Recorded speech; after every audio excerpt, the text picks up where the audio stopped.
नमस्कार। बड़ी खबर में मैं कादम्बिनी शर्मा हूं आपके साथ। योगी आदित्यनाथ दोबारा उत्तर प्रदेश के मुख्यमंत्री बने हैं। नई सरकार की पहली कैबिनेट बैठक भी जारी है। चुनाव हारने के बावजूद केशव मौर्य को यूपी का उप मुख्यमंत्री बनाया गया है। दूसरे उप मुख्यमंत्री के तौर पर ब्रजेश पाठक नया चेहरा है। योगी सरकार के कुल 52 मंत्रियों ने शपथ ली। इनमें 18 कैबिनेट मंत्री और 14 राज्य मंत्री स्वतंत्र प्रभार और 20 राज्य मंत्री शामिल हैं।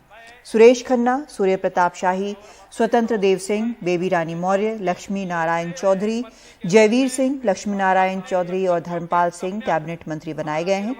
नंद गोपाल नंदी, अनिल राजभर, राकेश सचान, योगेंद्र उपाध्याय और संजय निषाद ने भी योगी सरकार में कैबिनेट मंत्री की शपथ ली है। यूपी विधान परिषद के 4 सदस्यों जितिन प्रसाद, अरविंद कुमार शर्मा, आशीष पटेल और भूपेंद्र चौधरी को भी कैबिनेट मंत्री बनाया गया है। योगी सरकार में शामिल स्वतंत्र प्रभार वाले राज्य मंत्रियों में नितिन अग्रवाल, कपिल देव अग्रवाल, रविंद्र जायसवाल, संदीप सिंह, गुलाब देवी, गिरिचंद्र यादव, धर्मवीर प्रजापति और असीम अरुण के नाम शामिल हैं। जेपीएस राठौर, दयाशंकर सिंह, नरेंद्र कश्यप, दिनेश प्रताप सिंह, अरुण कुमार सक्सेना और दयाशंकर मिश्र भी राज्य मंत्री स्वतंत्र प्रभार बनाए गए हैं। मयंकेश्वर सिंह, दिनेश खटिक, संजीव गोड़, बलदेव सिंह, अजीत पाल, जसवंत सैनी, रामकेश निषाद, मनोहर लाल मन्नू कोरी, संजय गंगवार और ब्रिजेश सिंह ने राज्य मंत्री की शपथ ली है। केपी मलिक, सुरेश राही, सोमेंद्र तोमर, अनु प्रधान, वाल्मीकि प्रतिभा शुक्ला, राकेश राठौर, रजनी तिवारी, सतीश शर्मा, दानिश आजाद अंसारी और विजय लक्ष्मी गौतम भी राज्य मंत्री बनाई गई हैं। और अपना चुनाव हारने के बाद भी केशव प्रसाद मौर्य की कुर्सी बरकरार है। वो दोबारा उत्तर प्रदेश के डिप्टी सीएम बने हैं। ब्रजेश पाठक को भी यूपी का डिप्टी सीएम बनाया गया है। पिछली बार डिप्टी सीएम रहे दिनेश शर्मा सरकार में शामिल नहीं है।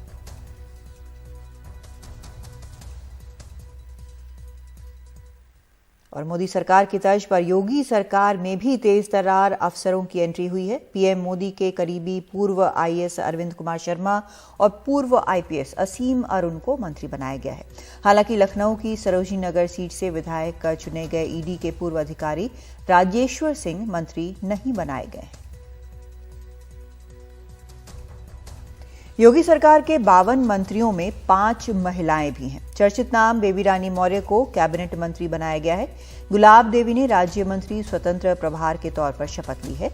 प्रतिभा शुक्ला, रजनी तिवारी और विजय लक्ष्मी गौतम को राज्य मंत्री बनाया गया है।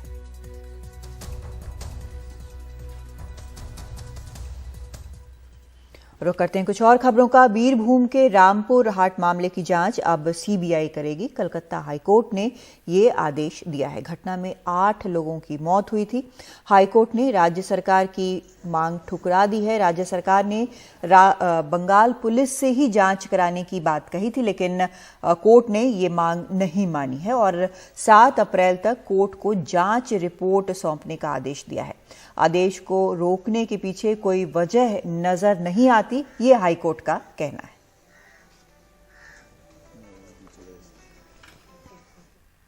संसद में आज एक बार फिर बीरभूम हिंसा की गूंज सुनाई दी। बीजेपी सांसद रूपा गांगुली ने राज्यसभा में इस मुद्दे को उठाया और चर्चा के दौरान ही फपक कर रोने लगी। सर, पहला एक काउंसिलर को मारा, एक उप प्रधान को मारा, उसका नाम है बादू शेख। बादू शेख को मारने के बाद मास किलिंग हुआ और बादू शेख को किसने मारा किसी को पता नहीं। वहाँ एक एक करके लोग भाग रहे हैं सर, वहाँ जगह से लोग भाग रहे हैं, बच्चे मुंह नहीं खोल देते सर। वहाँ पे लोग जीने लायक नहीं रह गए हैं। पश्चिम बंगाल भारत का अंग है सर। हमें रूपा गांगुली को प्रेसिडेंट रूल चाहिए। दिल्ली में तीनों नगर निगम को एक करने का बिल पेश कर दिया गया है, लेकिन 10 साल बाद तीनों नगर निगमों को क्यों एक किया जा रहा है, देखिए रविशंकर शुक्ला की ग्राउंड रिपोर्ट। 10 साल से किराए की इमारत में चल रहा ये पूर्वी दिल्ली नगर निगम का मुख्यालय है।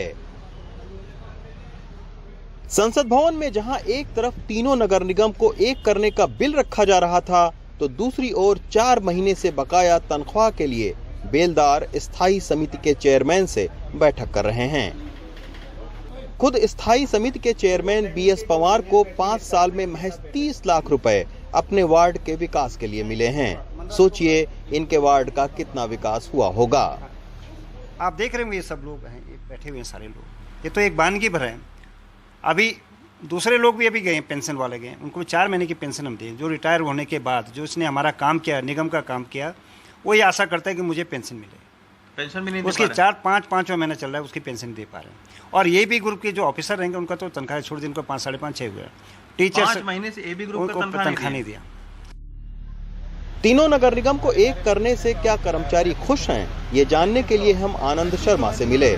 वो 3700 अनुबंध कर्मचारी संघ के अध्यक्ष हैं। तनख्वाह के मुद्दे पर बीते 10 साल में सबसे ज्यादा धरना प्रदर्शन भी कर चुके हैं। वो कहते हैं कि तीनों निगमों को एक करने से भी उनकी समस्या हल नहीं होगी, बस तनख्वाह समय से मिलेगी। देखिए 2012 से पहले लगभग आपका जब होता था तो हमें दिक्कतों का सामना नहीं करना पड़ता था। 2012 से पहले जो भी रहा हमारे साथ में सैलरीज के इशू हैं या बोनस के हैं या पेंशन के हैं या हमारे किसी और चीज़ों से भी अगर हम फाइनेंशियली अगर देखते हैं तो हमें कभी किसी तरह से कोई समस्याएं नहीं आती थी। आपने टाइम से सैलरीज हो जाती थी, टाइम से सब कुछ होता था। तो यानी ये माने कि आप लोग खुश हैं अगर तीनों नगर निगम एक हो जाते हैं तो? नहीं, खुश जरूर हैं कि एक आपका हमारा जो निगम फिर यूनिफाइड होने जा रहा है, लेकिन इसमें बहुत से इशू भी हैं जो पेंडिंग्स हैं, जो 15 साल में अभी पीछे रहे हैं। 12 के बाद में जो पेंडिंग्स रहे हैं, किसी भी तरीके से अगर देखें कर्मचारी का भविष्य तो अभी अंधकार में था और अंधकार में अभी भी रहेगा। लेकिन दिल्ली की तीनों नगर निगमों में से सबसे ज्यादा खस्ता हालत पूर्वी दिल्ली नगर निगम और उत्तरी दिल्ली नगर निगम की है।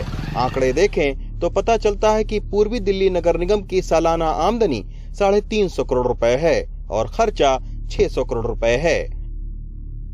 उत्तरी दिल्ली नगर निगम की आमदनी करीब 4700 करोड़ है, जबकि देनदारी करीब 7000 करोड़ रुपए की है। ऊपर से कोविड की वजह से तीनों निगमों की आय 40% तक घट गई है। लेकिन जानकारों के मुताबिक निगम चुनाव से ठीक पहले बीजेपी का निगम को एक करने का फैसला आर्थिक दशा सुधारना कम और राजनीतिक ज्यादा लग रहा है। इसीलिए आरोप प्रत्यारोप का सिलसिला चल पड़ा है। नई दिल्ली से रवीश रंजन शुक्ला, NDTV इंडिया।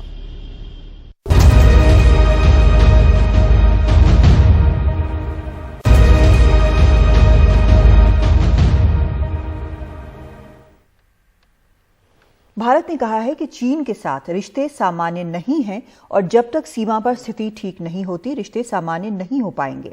दिल्ली में चीन के विदेश मंत्री से 3 घंटे की बातचीत में विदेश मंत्री जयशंकर ने स्थिति को लेकर जनभावना भी बता दी। चीन द्विपक्षीय रिश्ते और सीमा विवाद को अलग रखने की बात पर ही टिका है।